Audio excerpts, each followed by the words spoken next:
play.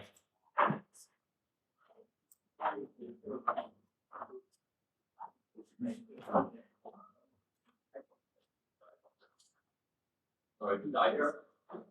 I will. Why die here?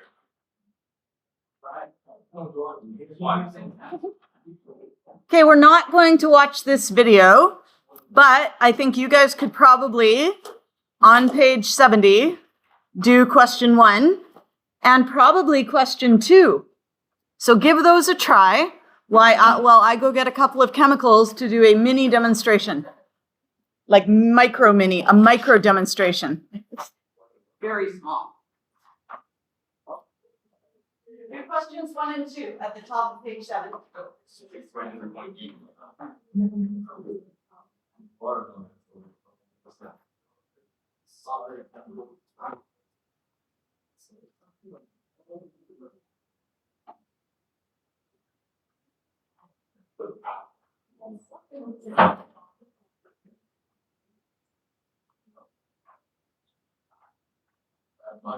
Why need to go for some?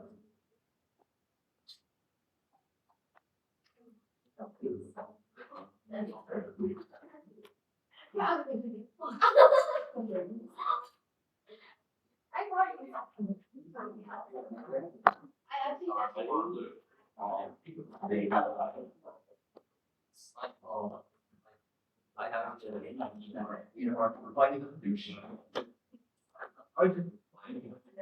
So, yeah.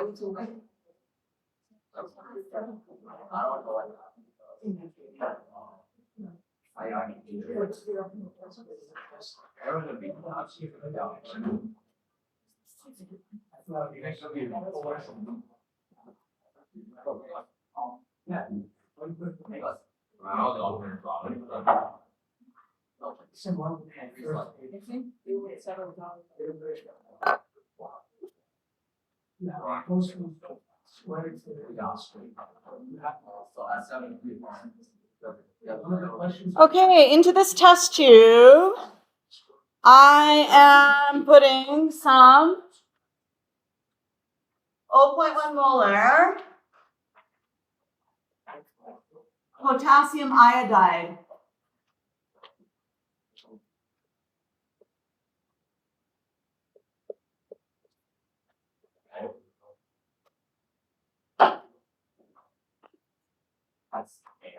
What does it look like?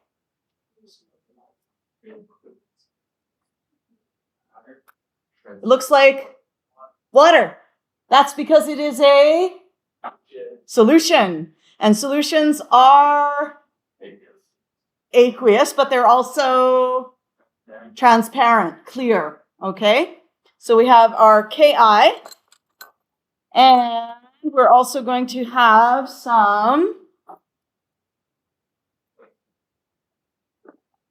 0.01 molar lead nitrate, lead 2 nitrate.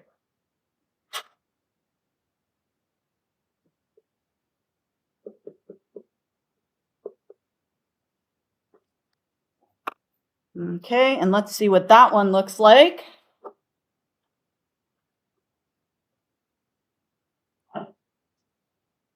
Shockingly, it also looks like water because it is a solution and solutions are transparent. Okay, this part you have to pay close attention because if you blink, you will miss it. This is a very fast reaction. Okay, I'll stand up taller so you can see better. Are we ready? 5, 4, 3, 2, go. Now, what do we have here? Yellow. Yellow what? Yellow solid. Yes. What would we call that type of solid? That is our precipitate. How can you tell that there is a solid in here? Yes, because it's cloudy. Okay? So how do you know that if you get a precipitate, it will be cloudy? This one formed a lot of precipitate, so it's actually opaque. But sometimes if you only get a little bit of precipitate, you'll just see a little cloudiness. Okay? Now, what kind of a mixture do we call this? Starts with an S. Suspension. This is a suspension right now. And over time, if I were to leave this overnight, what would happen to it?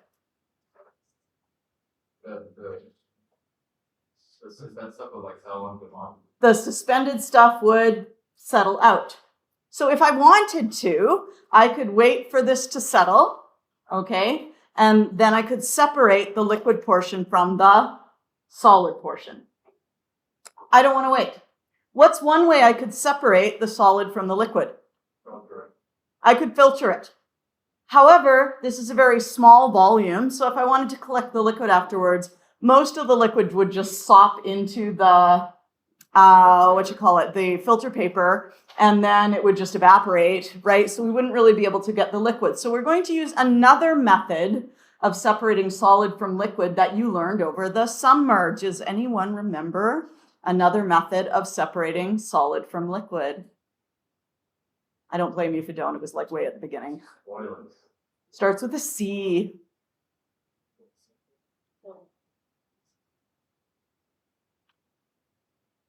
No? That's okay. Centrifuge. Centrifuge.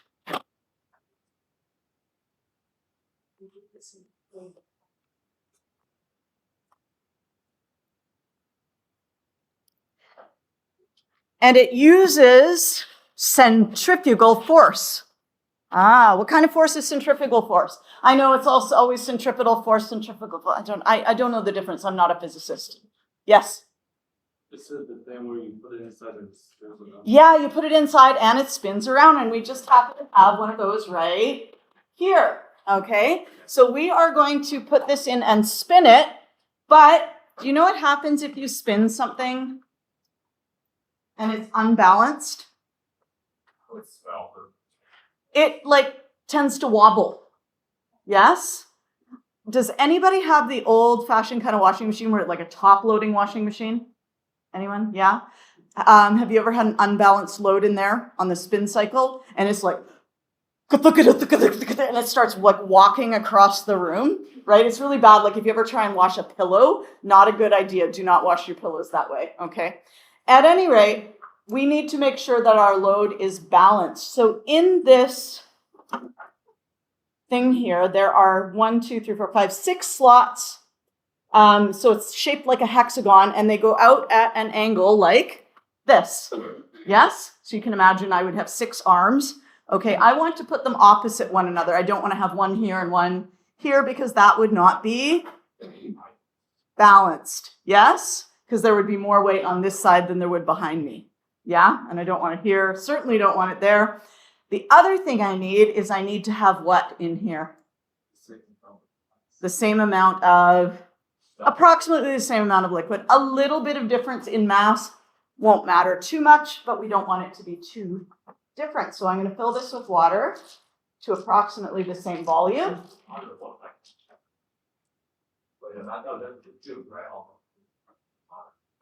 Okay. And I'm going to put them across from each other. That's better. Okay. And close the lid and turn it on. Turn it around. Not that there's really much to see. You just turn the dial to whatever.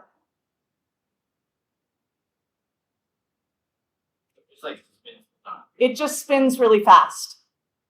Yeah.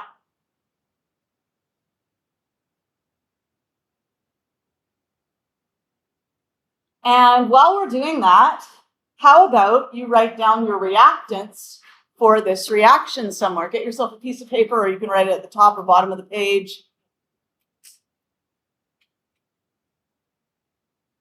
Write the formulas with the states.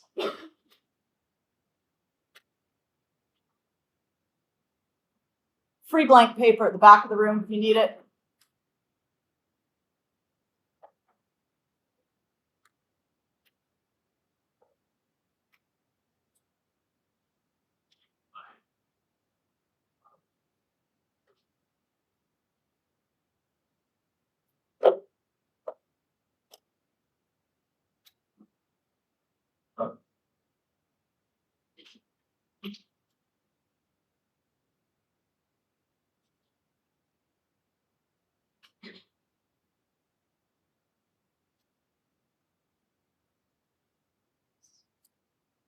And then I'm going to turn this off, and you'll hear the most satisfying ding you've ever heard in your life. Just wait for it. It's beautiful. Oh. Isn't that nice? I wish like the bells at the school were like that. Just a gentle ding. It's time to go to your next class. Off you go. Anyway, you're supposed to let it finish spinning before you open it. If you ever do have to open this, it's got little push buttons on the side to release the lid. It's got little catches on it. So I release the lid, open it up. It's basically stopped spinning. And I pull these out. That's the, look at that. Now, you probably can't see this, so I'm going to pass it around. Now, do be careful. There is like this test tube. I didn't realize it's got a little sharp edge on the top. So don't hold it by the tippy top or you might cut yourself. Okay, but you can take a look and see that all the solid has sort of deposited on one wall. So we're just going to pass that around. One wall. All right. So now we're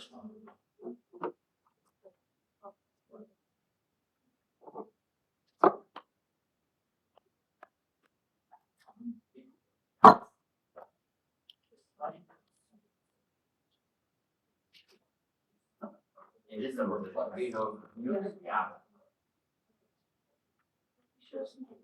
Oh, actually, it was like, even if there's one higher,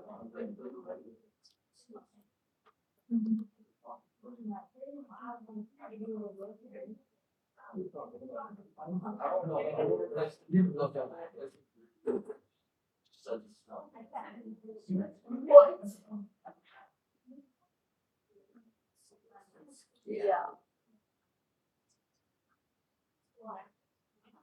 Now, I don't know if you guys are able to, but see if you can predict the products of this reaction.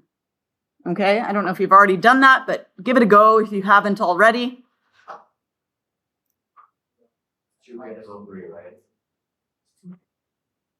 We haven't done double replacement yet, so if you can't do it yet, that's fine, but give it a try.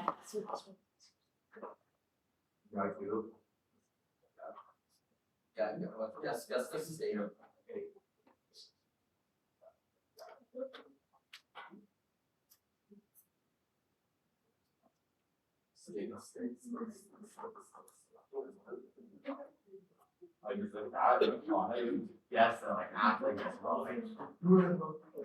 And then see if you've predicted the products, see if you can figure out what state they are. Who is the precipitate?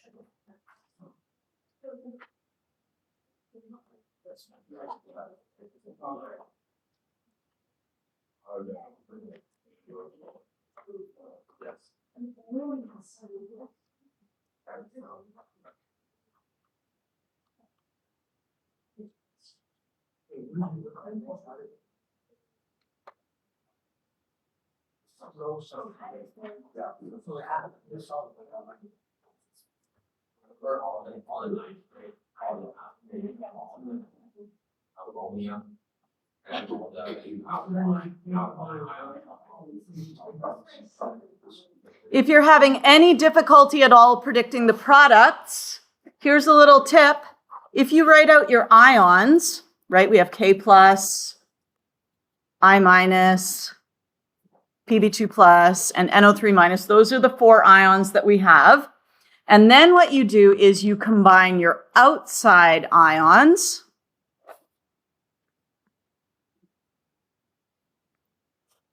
So that's a K plus and an NO3 minus, so we'll end up with KNO3.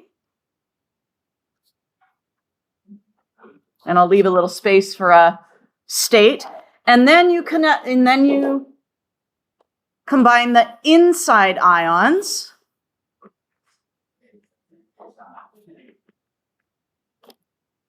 And you'll notice that when I combine the outside ions, my arrow went forward. But when I combine my inside ions, my arrow went backward. And that's going to ensure that I don't put the I before the PB in the formula. Okay? Probably you might be able to do this without doing all of this. There's no need to do this if you can just see it. But this is a good technique if you're having any difficulty whatsoever. Okay? Outside ions, inside ions. So that's going to give me Pb2 plus, and I minus gives me Pbi2. How many people feel like they have successfully found the states? Okay, about 2/3 or 3/4. Okay. If you haven't, where should you look?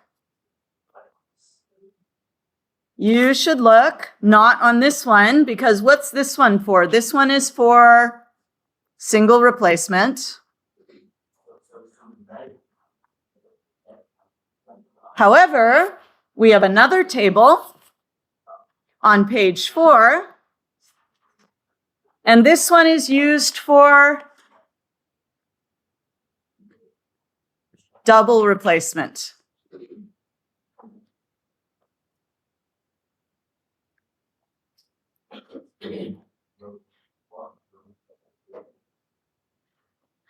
So we had potassium nitrate as one of the products.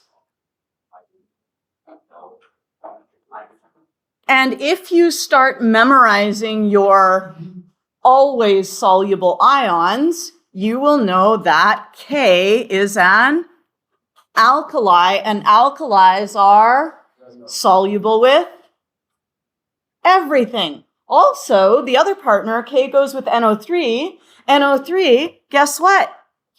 It's another one of the always solubles.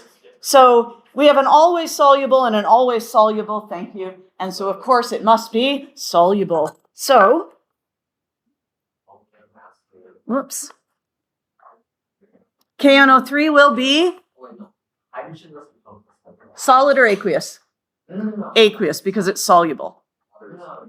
Now, PBI2, by process of elimination, you know that we got a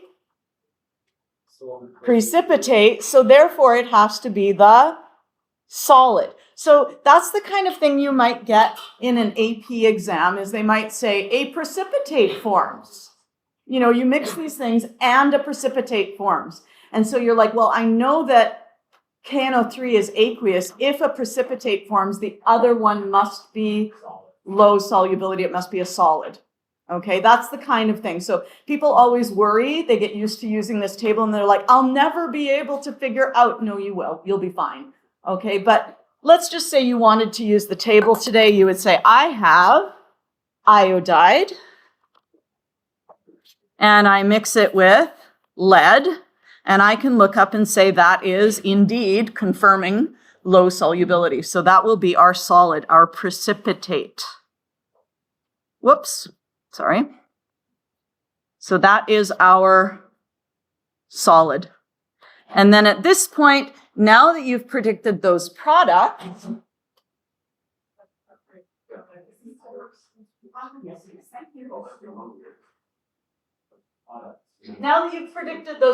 you can balance it. Okay? So now you say, I need 2 NO3s, got 2 NO3s. I need 2 I's, I got 2 I's. I got 2 K's. Everything's good. Yeah? So that's basically how we do all of them. Yeah? But how and why did it turn yellow? How and why did it turn yellow? Because lead iodide is a yellow color.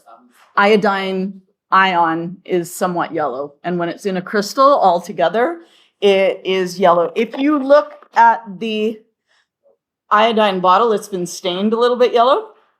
Right? It's not very potent when it's in solution, that yellow color, but when it gets together with the lead, it is.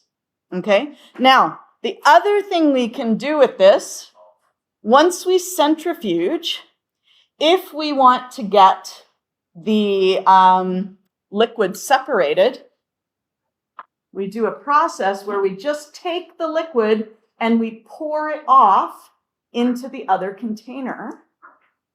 Okay, oh, look at that. How beautiful is that? Yes, so that was the liquid that was left after centrifuging. And now we have, what do we have here? We have a solution. What is in this solution?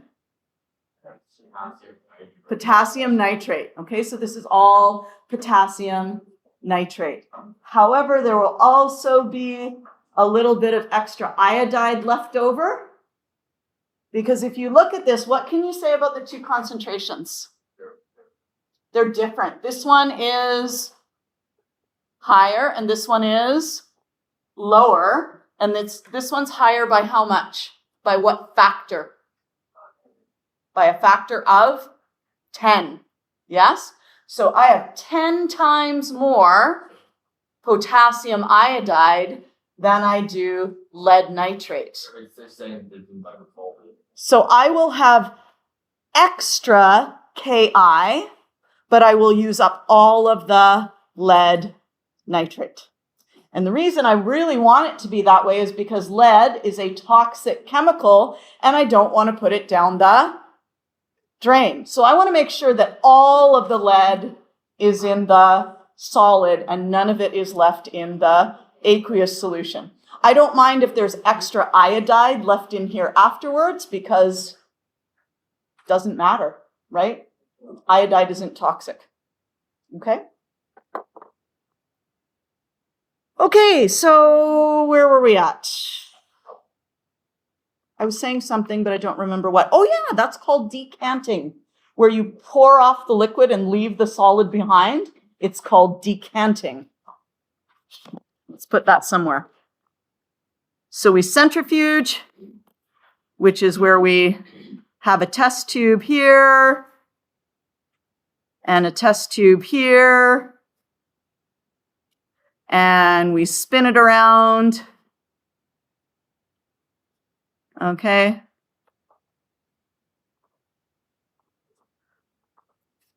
Spin. And what you end up with is you end up with the pellet. And you end up with the liquid part, which is called the supernatant. This is on your vocab list. You know your big long vocab list? So you don't have to look at my crappy little drawings. Wait, what? Let's go to our, do I have it here? Do I have it? Do I have it? Maybe I don't. Ooh, is it in fundamentals? Let's see.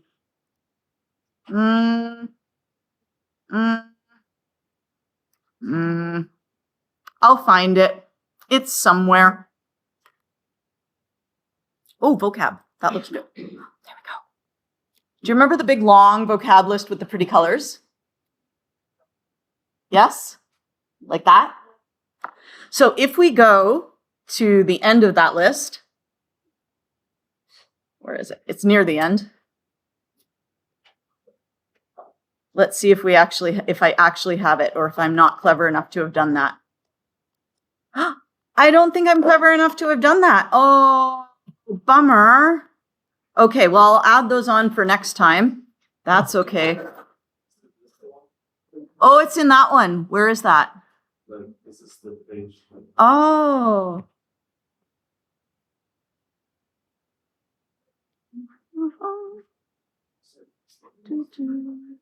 I don't know what I've done with it.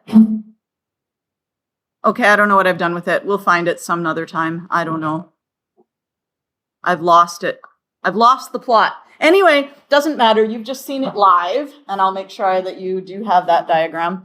Okay, and so we have centrifuge, and then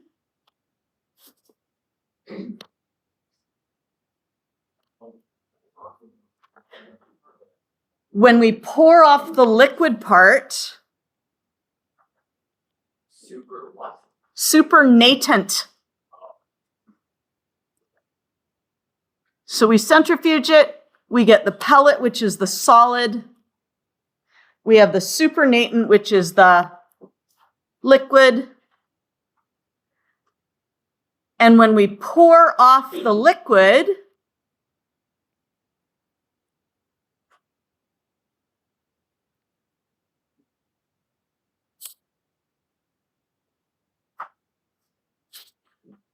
That is called decanting.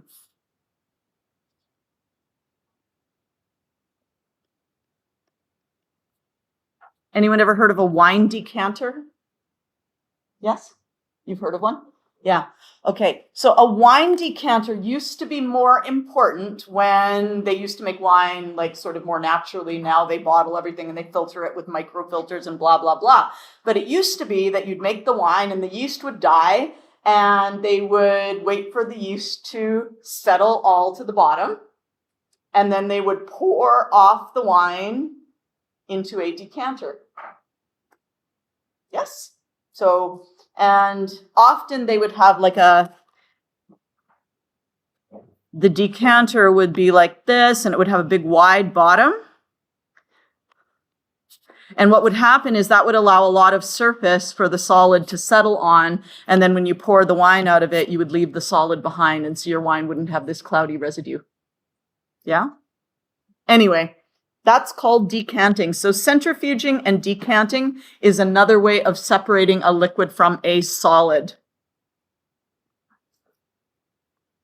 Okay. I don't know what the examples were here. You can watch them if you want to. But for now, we are going to go here and take a look at what's happening at the particle level.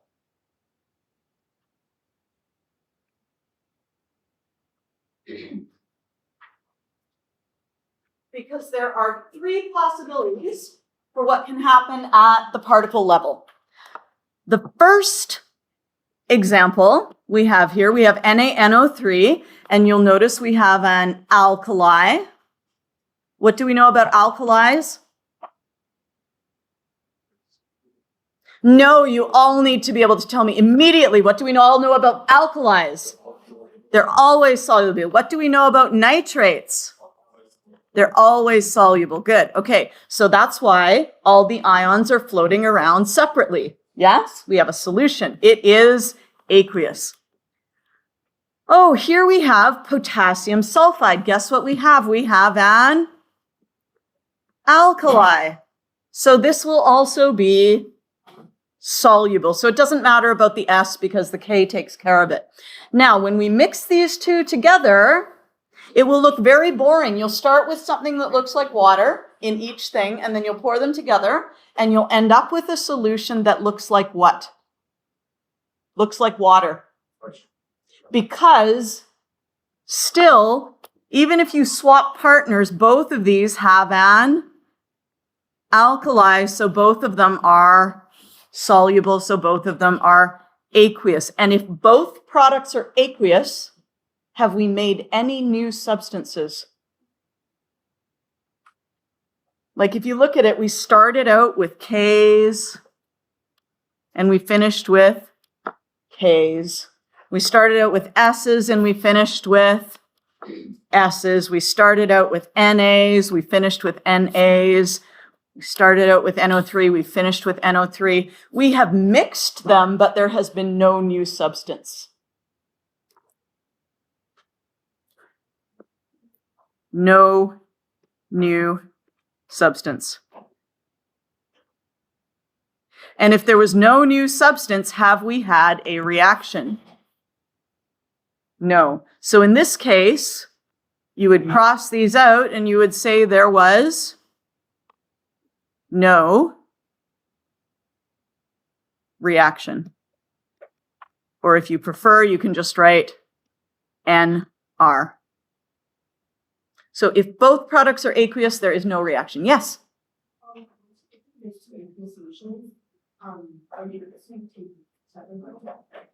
Are you able to separate them again? Like this? No. Well, how would you get the K to come out, but not the S? Everything will fit through the pores of a filter, right? Because all the ions are itty-bitty tiny, teeny tiny. If you allow it to dry, like to evaporate, you'll get formation of crystals, but it'll be random kind of who pairs off with whom, right? Who happens to be next to one another. So yeah, if you have mixed this, You're pretty much done. You can't get back the single solutions again. You could separate out the sulfide. You could take the sulfide out of solution by adding something like lead, which would precipitate the sulfide. But then you'd be adding more, maybe nitrate, because you got to pair lead up with something. So yeah, good question. Okay, now if a precipitate does form, and this is very much like what we saw, we have an alkali. So it is aqueous. And we have a nitrate. So the silver nitrate is aqueous. So we have two solutions, clear, colorless. They look like water. But then when we mix them, what happens?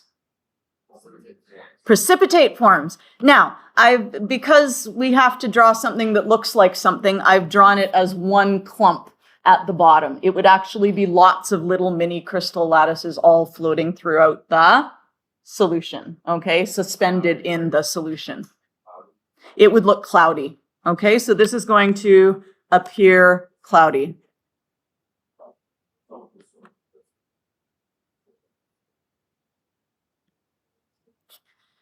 And you'll notice we've got this little abbreviation here, PPT. That is our precipitate. And if you needed to predict the precipitate, if you didn't know that AgCl was going to precipitate, you could look on your data pages and you could say, I have chloride and silver, so that is low solubility.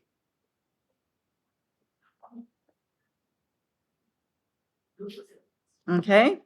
Now, occasionally, on our next page, it is possible to have two precipitates form. So is the liquid in the end just The liquid in the end is just water unless, as in this situation, you have an excess of one compared to the other, which is pretty likely. It's really hard to get it exact. So you'll probably have like a little bit of some of the ions left over, but you know, for all intents and purposes, we can say we have just water left.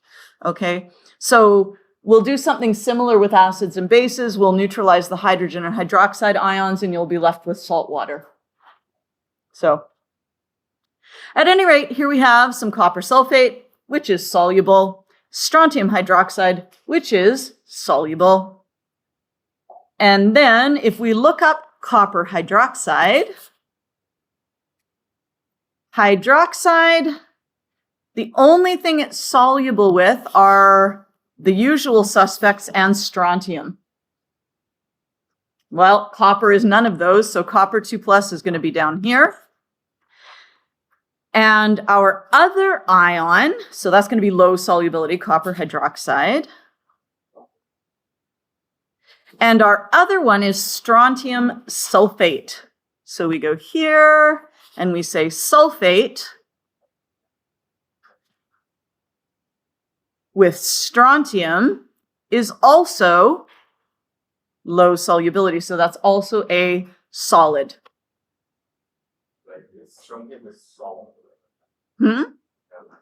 You're good? Okay. So we have two precipitates. So you would just have to write both of them as being solid.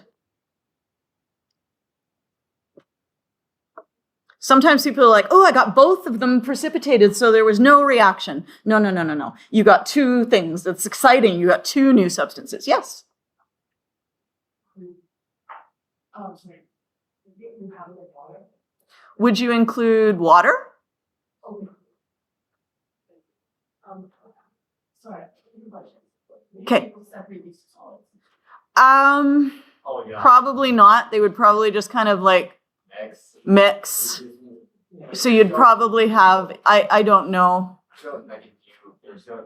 Yeah, you might be able to separate them based on their differentiating their solubilities a little bit, because you might be able to heat it and dissolve one more than the other, but it sounds very complicated. How do you know if like the how do you know if it's like two precipitates and water in the back, or one precipitate and the other one's aqueous? You don't know if you just look at it. you just don't know. You don't know if you're just looking at it and you don't have some knowledge about what things form precipitates. Yes? So if you don't know what's like, so if you don't know the specific elements, you wouldn't know. If you don't know the specific elements, no, you don't know. Dylan, yeah? So what if you have one left over aqueous? If you have more leftover aqueous, you might have, you know, some copper. Like if you had extra copper sulfate, let's say we had more of the copper sulfate, there would be extra Cu2 plus ions floating around and extra SO4 2 minus ions floating around, and we would have used up all the strontium hydroxide. Yeah. Okay. So the formula 3 also. No, we don't. We just don't worry about it. Okay. We don't worry about the leftovers. Yes.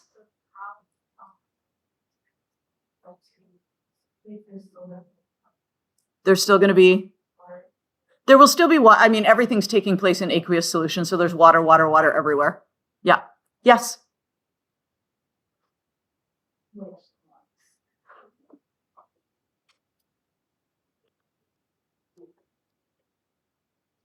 Okay. It'll come back to you. You can ask me when it does. Okay. So, basically predicting products, do your outside ions. This is just a reiteration of that. Do your inside ions. Make sure you balance the charges just like you did with all your compounds yesterday. If you don't balance your charges, you won't be able to balance the reaction. Okay? Yes?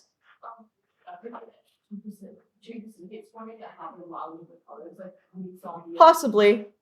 Then you would know that there's two. Yeah, maybe. Depends on how well mixed they are. You might just think you have a light blue one if you've got blue and white. Like white, blue. Right? Okay, anywho, do we need to go through more examples of how to find the products? You're good? Okay, so what you're going to do right now is you are going to practice a few of these. We're not going to spend forever on this, but go ahead and do the exercises on page 74, and that's it, 74.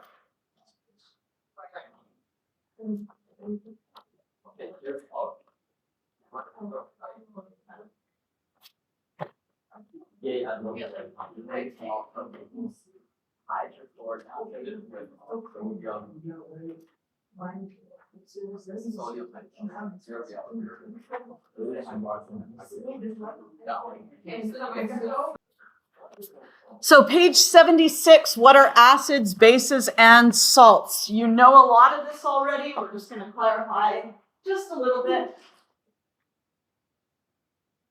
so you can make sure that you recognize them. Acids are specifically substances that, do you remember the word dissociate? What does dissociate mean? Dissociate means split apart. Okay, they split apart in water to yield. Do you guys know what the word yield means? Yield means produce. And you need to get used to that word, because when we come to the stoichiometry unit, you're going to hear a lot about yield. What is the yield of this reaction? That means how much does the reaction produce? What's the percent yield? Out of how much you could produce, how much do you produce? Okay, so that's why you need to know the word yield. At any rate, so the acids produce electrically charged ions, one of which is the hydrogen ion. So if we take HCl, and this is HCl gas, and the name of it, when it's in its gaseous state, it's not an acid, because acids specifically have the hydrogen dissociated. HCl is called hydrogen monochloride.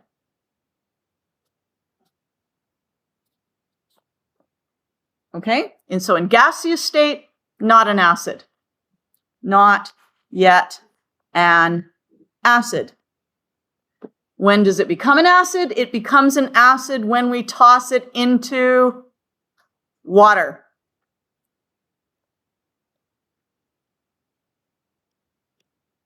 So HCl becomes an acid when dissolved in water.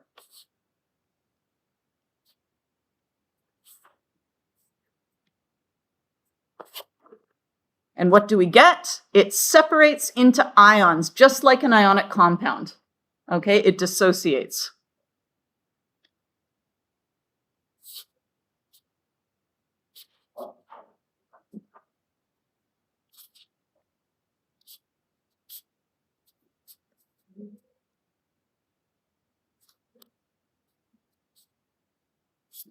Okay, so acids dissociate into ions in solution. So here we have this beaker full of ions. All right, and there's just a little mention here that acids are technically molecular compounds. They are covalent, but they do dissociate in water to form ions. So they're sort of in that icky area where I'm like, it's molecular, but it makes ions. Which makes me unhappy to tell you that because it doesn't fit nicely in one box. But it doesn't matter because no one's going to be like, are acids ionic or molecular? No, just... And when we get to grade 12, we'll look at some of the more of the nuances around that, okay, and how they behave in water that actually does show that they are molecular and not completely. Anyway, we'll talk more in grade 12. More in grade 12. So for now, just don't worry about it. Bases, however, are ionic compounds. What do they contain? Yeah. So bases dissociate in water to yield hydroxide ions. What does the word yield mean? Produce. So we have NaOH giving us one Na plus and one OH minus. So this here is called a dissociation equation. EqN stands for equation.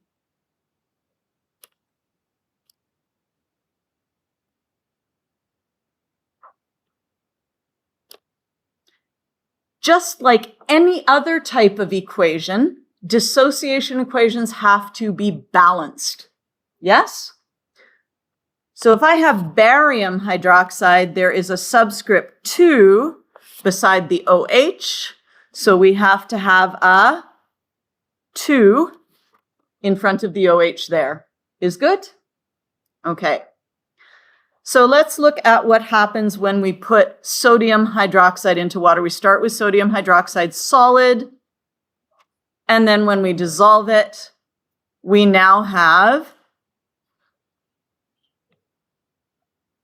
NaOH aqueous, and the ions float around separately from one another.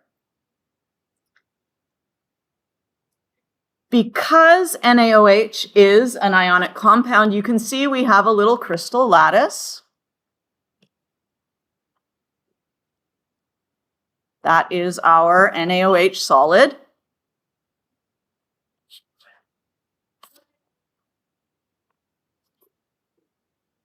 And you can see it's dissolved. You can see the little NAs, which are purple, and the OHs, which are red and white. Unfortunately, in your book, they're all gray. I'm so sorry. But, you know, you can always go online and see the pretty colored version. So those are acids, those are bases. Now we have salts. What are salts? We've talked about this already. What is a salt? An ionic compound. Basically, any ionic compound that does not contain H or OH. Okay? If it contains OH, then it would be a base. Okay? And if it contained H, it would be an acid.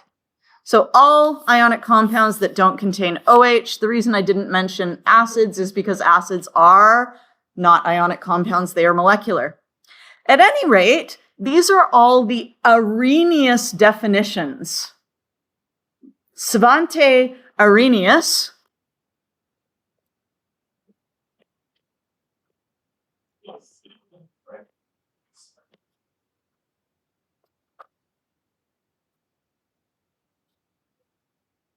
Arrhenius, okay?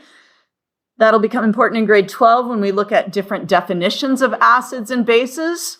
These are Arrhenius definitions. Sweden. Svante. Svante Arrhenius. Anyway, according to the Arrhenius definitions, what you can do then is you can go through and you can, using the Arrhenius definitions, classify each of the following as acids, bases, or salts. And then you can try writing the dissociation equation for each of the following species in water. Is good? Okay, give those a try. We'll give you, I don't know, 5 minutes for that, something like that, because they're pretty quick.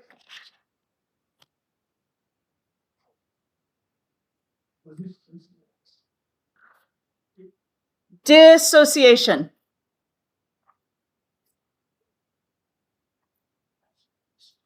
When they dissociate, what I'd like you to notice is that when they come apart, this is not the same as decomposition.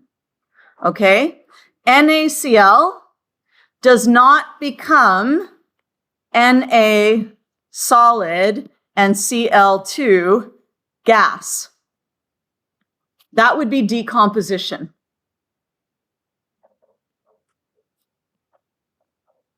Okay? We're not looking at decomposition. We're looking at dissolving. So we are undergoing, this is a physical change.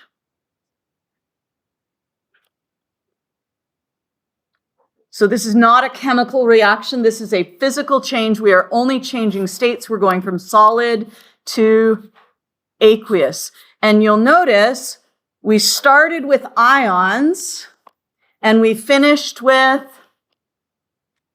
ions. So we're not going to have Cl2 gas because we just have Cl ions. Yes? And ions have a full shell. They don't need a partner to fill their shell. Yeah? And if we have a polyatomic ion, like hydroxide, the polyatomic ion stays together.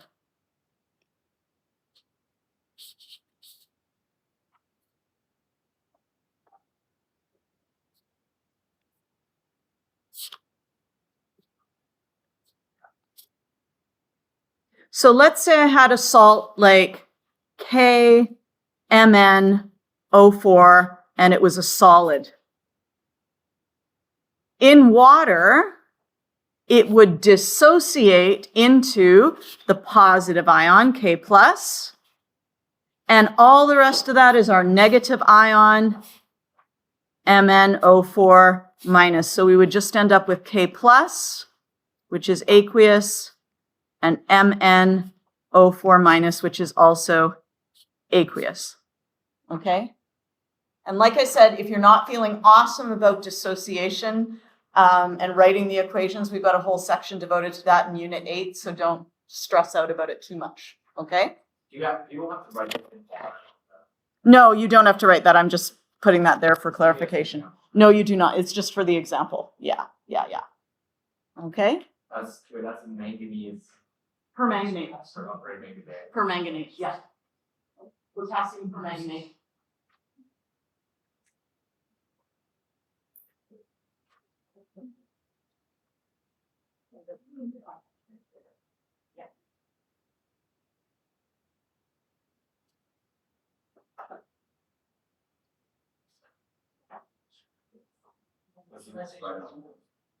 Yes.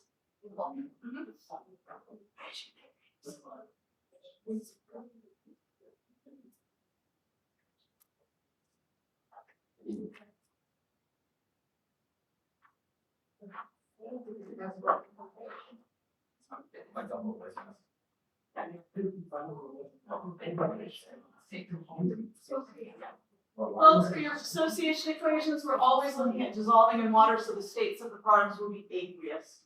Okay? How many times did it was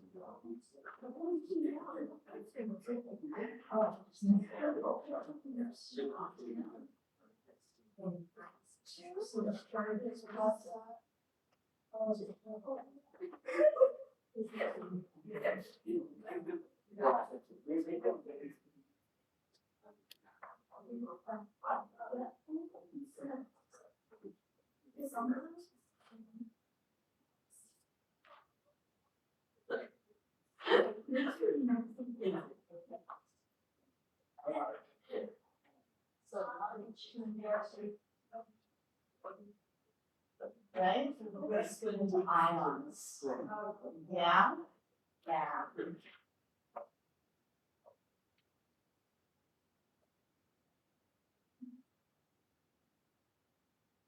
Like this? So that's a plus. Yes.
Do you want to go over any neutralization examples, or do you want to just do that on your own at home?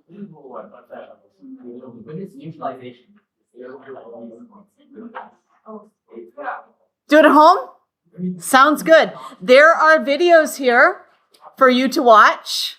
Okay, if you're not, basically neutralization is just double replacement. Yes? You predict the products the same way. The acid will always be aqueous, the base will always be, oh, guys, hello. The acid will always be what state? Aqueous. The base will always be what state? Aqueous. And what state will water always be? Liquid. And when you form a salt, you have to look up whether it's soluble or low solubility, or you just have to know. You have to be like, oh, it's got an alkali, it's soluble. Okay? So that's how you deal with those. You'll always get a reaction because you're always making water, which is a new product. Okay? Okay.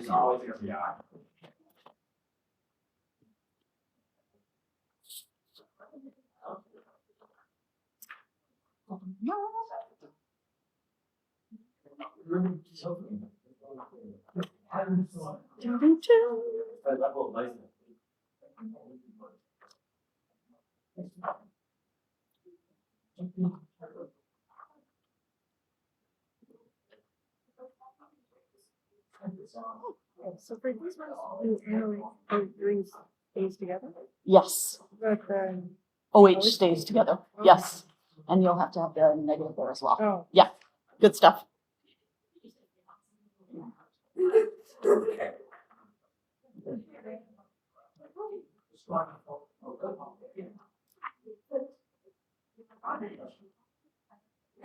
We good with that?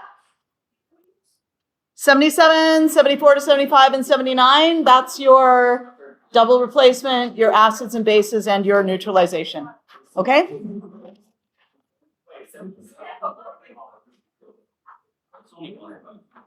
$77 is just that little thing. Yeah. Hi. Question. I was just doing the example here. Yep. And what do I do if I can't find either of them on here? Then you just don't worry about it. Perchlorates are always soluble. So there you go. I've just Okay. told you. But yeah, if you can't find them on there, then you cannot give me this. So I So just- it's fine. So I You can just leave it. Okay. Yeah. Folks, if you find a salt and it contains an ion that you don't know its solubility, you are not required to tell me if it's aqueous or solid. Okay, you can just leave it. If you cannot find the solubility of a salt because it contains an ion like oxalate, right? You can just be like, I don't know. Just leave it. Don't put a state. Okay?